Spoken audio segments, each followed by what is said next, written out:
Kita beralih ke informasi lain, pemirsa. Ketua Komisi 3 DPR RI Habibur Rahman mengklaim isi rancangan Kitab Undang-Undang Hukum Acara Pidana atau RKUHP yang baru selesai disusun hampir 99,9% merupakan masukan dari masyarakat sipil. Hal tersebut disampaikan Habib kepada wartawan sebelum rapat paripurna DPR untuk mengesahkan RKUHP menjadi undang-undang. Habib juga membantah DPR mencatut nama-nama LSM selama pembahasan RKUHP.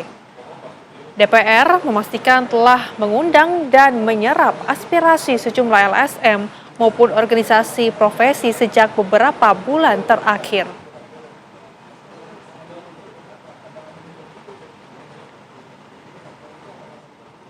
Orang yang mengada-ngada, ya.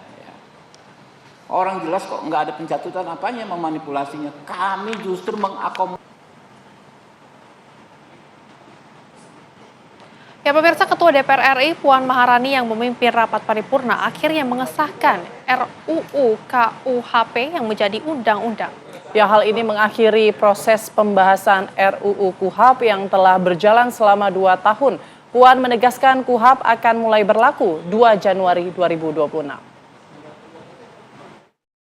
Jadi seperti yang disampaikan dalam rapat paripurna oleh Ketua Komisi 3 bahwa proses ini sudah berjalan hampir 2 tahun, sudah melibatkan banyak sekali meaningful participation, sudah lebih dari kurang lebih 130 masukan, kemudian sudah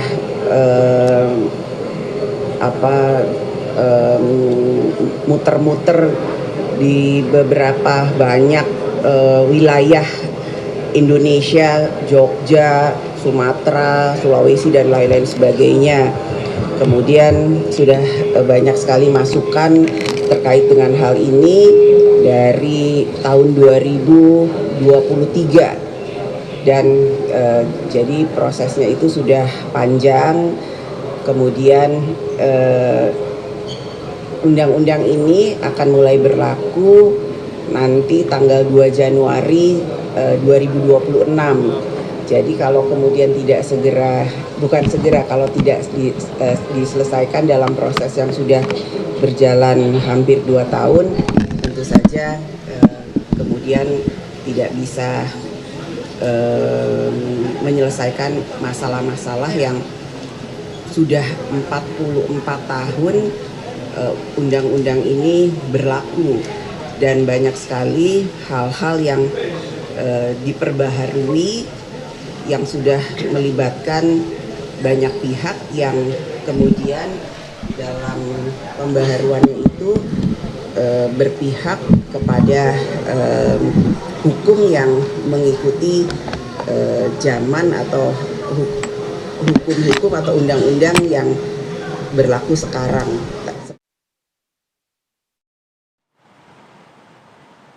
Ya pemirsa, kami ajak Anda bergabung dengan rekan Syahda Yustisa di gedung DPR RI. Syahda, seperti apa jalannya pengesahan RUU KUHP tadi?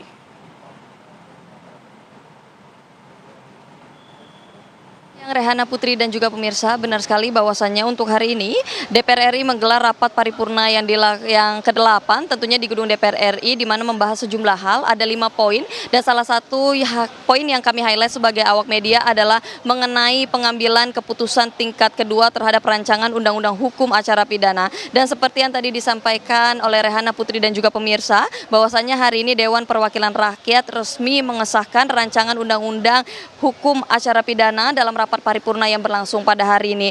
Untuk sebagai informasi bahwasanya apa sebenarnya RUU KUHP itu sendiri, pemirsa, RUU KUHP itu sendiri ini merupakan prosedur resmi yang sebenarnya mengatur berbagai proses penegakan hukum pidana yang dilakukan. Ini mulai dari penyidikan, kemudian penuntutan, persidangan, bahkan hingga pelaksanaan putusan pengadilan.